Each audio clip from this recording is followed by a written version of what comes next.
ప్రపంచంలోనే అత్యంత నిరంకుశ రాజ్యంలో అధికార పగ్గాల కోసం మేనకోడలికి మేనత్తకు నడుమ యుద్ధం తప్పదా? ఉత్తర కొరియాలో ప్రస్తుతం నెలకొన్న పరిస్థితులు ఇలాగే కనిపిస్తున్నాయి. దేశాధినేత కిమ్ జోంగ్ ఉన్ తన వారసత్వ పగ్గాలను 13 ఏళ్ల కుమార్తె కిమ్ జూ-ఏకు అప్పగించేందుకు సన్నాహాలు చేస్తున్నారు. కొంతకాలంగా కిమ్ అధికారిక కార్యక్రమాలకు కూతురును తీసుకువెళ్తున్నారు. అయితే ఇప్పటి వరకు తన అన్న కిమ్ జోంగ్ ఉన్కు పార్టీ పాలన విషయాల్లో సహాయకురాలిగా ఉన్న చెల్లెలు కిమ్ యో జోంగ్ ఈ నిర్ణయాన్ని తీవ్రంగా వ్యతిరేకిస్తున్నట్లు తెలుస్తోంది. ప్యాంగ్యాంగ్లో ఏం జరుగుతుందో బయట ప్రపంచానికి తెలియదు. ప్రపంచంలోనే అత్యంత రహస్య దేశం ఉత్తర కొరియాలో ఎప్పుడు ఉత్కంఠభరితమైన కుటుంబ పోరుకు తెరలేవబోతుంది. నిరంకుశ పాలనకు కేర్ ఆఫ్ అడ్రస్గా నిలిచే ఆ రాజ్యంలో కుటుంబ పోరుకు తెరలేచిందా? అధికార పగ్గాల కోసం అత్తా కోడలు పోటీపడనున్నారా? అవుననే సమాధానమే వినిపిస్తుంది. దక్షిణ కొరియా నిఘా సంస్థ NIC సంచలన నివేదిక సర్వత్రా ఆసక్తి రేకెత్తిస్తుంది. దేశ అధ్యక్షుడు కిమ్ జోంగ్ ఉన్ తన వారసత్వ పగ్గాలను 13 ఏళ్ల తన కుమార్తె కిమ్ జూ-ఏకు అప్పగించే అవకాశం ఉన్నట్లు కొంతకాలంగా ప్రచారంలో ఉంది. ఈ నెలాఖరులో జరిగిన ఉత్తర కొరియా వర్కర్స్ పార్టీ సమావేశంలో ఈ విషయాన్ని అధికారికంగా ప్రకటించే అవకాశం ఉంది. అయితే ఈ నిర్ణయం కిమ్ జోంగ్ ఉన్ సోదరి కిమ్ యో జోంగ్కు ఏమాత్రం నచ్చలేదని వార్తలు వస్తున్నాయి. ఆమె తన అన్న నిర్ణయాన్ని తీవ్రంగా ప్రతిఘటించే అవకాశం కనిపిస్తుంది. ఈ వారసత్వ పోరాటం ఏ పరిణామాలకు దారితీయనుందో.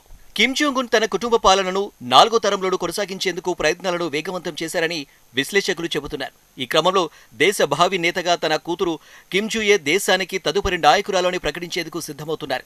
ఈ దిశగా ప్రయత్నాలను వేగవంతం చేశారు. కిమ్ తన కుమార్తె కిమ్ జూ-ఏను మొదటిసారిగా 2022లో ప్రపంచానికి పరిచయం చేశారు. క్షిపణి పరీక్షను తిలకించేందుకు తనతో పాటు తీసుకువచ్చారు. అప్పటి నుంచి తరచూ తండ్రితో కలిసి ఆయుధ పరీక్షలు, సైనిక కవాతులు, ఫ్యాక్టరీల ప్రారంభం వంటి కార్యక్రమాల్లో పాల్గొంటుంది. 2023లో దేశ రాజధాని ప్యాంగ్యాంగ్లో మిలిటరీ వ్యవస్థాపక దినోత్సవం సందర్భంగా మరోసారి కనిపించింది. నాటి నుంచి పలు అధికారిక కార్యక్రమాలకు హాజరవుతుంది. గతేడాది కిమ్ చైనా పర్యటనకు కుమార్తెను వెంటబెట్టుకున్నారు. ఈ ఏడాది జనవరి 1వ తేదీన కిమ్ జూ-ఏ తన తల్లిదండ్రులతో కలిసి దేశ మాజీ నేతల స్మారక ప్రదేశం కుమ్సుసాన్ ప్యాలెస్ ఆఫ్ ది సన్ను సందర్శించింది. ప్రస్తుతం కిమ్ జోంగ్ ఉన్ వయసు 41 ఏళ్లు కాగా ఆయన కూతురు కిమ్ జూ-ఏ వయసు 14 ఏళ్లు. వర్కర్స్ పార్టీ ఆఫ్ కొరియాలో ఆమెకు నాయకత్వ తర్ఫీదు ఇవ్వాలని కిమ్ జోంగ్ ఉన్ భావిస్తున్నారు. తమ కుటుంబ నాయకత్వం చరిత్రను కూతురుకు పరిచయం చేయనున్న తర్వాత జాతీయ, అంతర్జాతీయ, దౌత్య, సైనిక, పాలన వ్యవహారాలపై అవగాహన పెంచుకొని తన రాజకీయ వారసురాలుగా ఎదగలగలదని కిమ్ ఆశిస్తున్నారు. వర్కర్స్ పార్టీలో నంబర్ 2 స్థాయిని కలిగిన మొదటి సెక్రటరీ పదవిని కూతురికి కిమ్ జోంగ్ ఉన్ కట్టబెట్టే అవకాశాలు ఉన్నాయన్నారు. వయసు తక్కువగా ఉన్నందున ప్రస్తుతానికి ఆమెకు చిన్న పదవిని కేటాయించే ఛాన్స్ ఉందని మరికొందరు పరిశీలకులు అంచనా వేస్తున్నారు. ఇందుకోసం ఈ నెలాఖరున జరిగే వర్కర్స్ పార్టీ సమావేశంలో కీలక నిర్ణయం తీసుకున్నారని స్పష్టమైపోయింది. ఈ సమావేశం ద్వారా ప్రభుత్వ ప్రధాన లక్ష్యాలను వెల్లడించడంతో పాటు తన అధికార నియంత్రణను పదిలం చేసుకునేందుకు చర్యలు తీసుకుంటారు. ఉత్తర కొరియాను మొదటి నుంచి పాలిస్తున్నది కిమ్ కుటుంబమే. 1945 నుంచి ఇప్పటిదాకా వర్కర్స్ పార్టీ ఆఫ్ కొరియా ద్వారా ఈ కుటుంబ పెత్తనం కొనసాగుతుంది. 1948 నుంచి 1994 వరకు కిమ్ టు సంగ్ దేశ అధ్యక్షునిగా ఉన్నారు. ఆ తర్వాత 1994 నుంచి 2011 వరకు కిమ్ జోంగ్ టు ఏకఛత్రాధిపత్యంగా నిరంకుశంగా ఏలారు. అనంతరం 2011 నుంచి ఉత్తర కొరియా అధికార పీఠంపై కిమ్ జోంగ్ టు కుమారుడు కిమ్ జోంగ్ ఉన్ అధికారంలో ఉన్నాడు. ఇప్పుడు కిమ్ జోంగ్ ఉన్న తర్వాత అధికార వర్కర్స్ పార్టీ ఆఫ్ కొరియాలో అత్యున్నత స్థాయి పదవిలో కూతురు కిమ్ జూ-ఏను కిమ్ జోంగ్ ఉన్ నియమిస్తారని తెలుస్తుంది. కిమ్ జోంగ్ ఇల్, కిమ్ టు సంగ్, కిమ్ జోంగ్ ఉన్లు సైతం దేశ పాలక పగ్గాలను చేపట్టే ముందు వర్కర్స్ పార్టీ ఆఫ్ కొరియాలో వివిధ కీలక పదవి బాధ్యతలను నిర్వర్తించారు.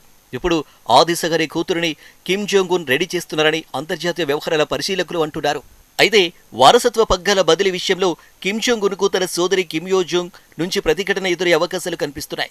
38 ఏళ్ల యో జోంగ్ ప్రస్తుతం దేశంలోనే రెండో అత్యంత శక్తివంతమైన నాయకురాలిగా పేరొందారు. కొరియా వర్కర్స్ పార్టీ సెంట్రల్ కమిటీలో సీనియర్ హోదాలో ఆమె కొనసాగుతున్నారు. ఆమెకు దేశం లోపల వెలుపల మంచి పాపులారిటీ ఉంది. సోదరుడి కిమ్ జోంగ్ ఉన్ పాలనపైన ఆమె ప్రభావం చూపించగలరని చెబుతారు. 2022లో దక్షిణ కొరియా రక్షణ మంత్రిని టార్గెట్ చేస్తూ కిమ్ యో జోంగ్ చేసిన వ్యాఖ్యలు చర్చనీయాంశమయ్యాయి. దక్షిణ కొరియా వినాశనం తప్పదంటూ ఆమె నాడు తీవ్రంగా బెదిరించారు. ఆ తర్వాత కూడా పలుమార్లు అమెరికా, జపాన్ వంటి దేశాలను హెచ్చరిస్తూ వార్తల్లో నిలిచారు. కిమ్ జోంగ్ ఉన్కు హఠాత్తుగా ఏమైనా జరిగితే అధికార బాధ్యతలు అందుకునేందుకు అతని సోదరి అనే గతంలో అంచనాలు వెలువడ్డాయి. దీంతో ఆమె తీసుకుపోయే తదుపరి నిర్ణయం ఎలా ఉండబోతుందని ఆసక్తికరంగా మారింది. కిమ్ జోంగ్ ఉన్ సోదరి కిమ్ యో జోంగ్కి రాజకీయంగానే కాక మిలిటరీ మద్దతు కూడా ఉంది. అవకాశం వస్తే దేశ నాయకత్వ పగ్గాలను అందుకోవడానికి అన్ని విధాలామే సిద్ధంగా ఉన్నారంటూ వార్తలు వస్తున్నాయి. ఉత్తర కొరియాలో రాజ్యాధికారం కోసం రక్త సంబంధికులనే హత్య చేయించిన చరిత్ర ఉంది. రాజకీయంగా తన ఎదుగుదలకు అడ్డు అని భావించిన వారిని కిమ్ చాకచక్యంగా తప్పిస్తారనే ప్రచారం ఉంది. అధికారంలోకి వచ్చిన కొన్నేళ్ల తర్వాత జరిగిన ఓ ఘటనను ఈ సందర్భంగా గుర్తు తెచ్చుకోక తప్పదు. కిమ్ జోంగ్ ఉన్కు అన్న కూడా ఉన్నాడు. ఆయన పేరే కిమ్ జోంగ్ నామ్. తన సోదరుడిని పాలన నచ్చక మకావుకు శరణార్థిగా వెళ్లాడు. అయితే ఆయన్ని 2017లో కౌలాలంపూర్ విమానాశ్రయంలో కొందరు వ్యక్తులు హత్య చేశారు. అయితే తన సోదరుడిని కిమ్ జోంగ్ అనే చంపించారని ఆరోపణలున్నాయి. హత్యకు ముందు నామ్తో మాట్లాడిన వారు ఉత్తర కొరియా వాసులేనని మలేసియా అధికారులు తెలిపారు.